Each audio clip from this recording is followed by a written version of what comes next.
Did the Challenger crew's families receive closure after the body recovery?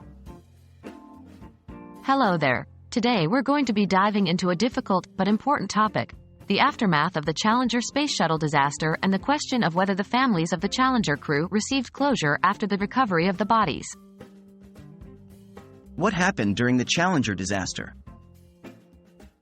On January 28, 1986, the Space Shuttle Challenger broke apart just 73 seconds into its flight, leading to the deaths of all 7 crew members.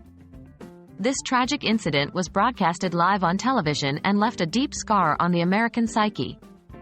The Challenger crew included Francis R. Scobie, Michael J. Smith, Ronald McNair, Ellison S. Onizuka, Judith A. Resnick, Gregory Jarvis, and the first civilian to fly in space, schoolteacher Krista McAuliffe.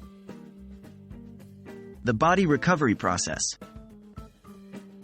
In the aftermath of the disaster, NASA immediately initiated a search and recovery operation for the wreckage of the Challenger.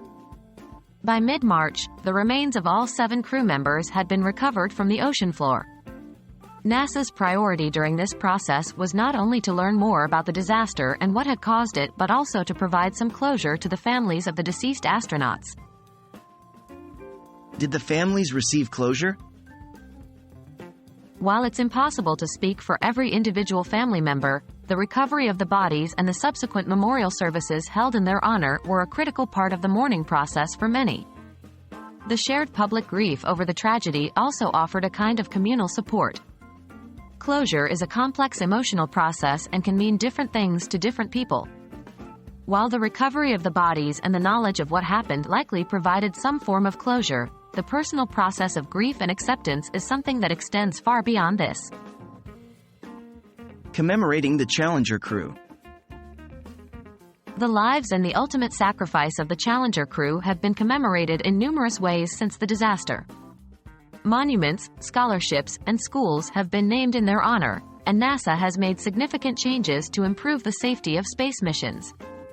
These acts of remembrance serve as ongoing recognition of the crew's contribution to space exploration and stand as reminders of the risks involved in pushing the boundaries of human knowledge. In the end, while we can say that the recovery of the bodies and the subsequent memorials likely offered some form of closure to the families of the Challenger crew, closure is a deeply personal and individual process.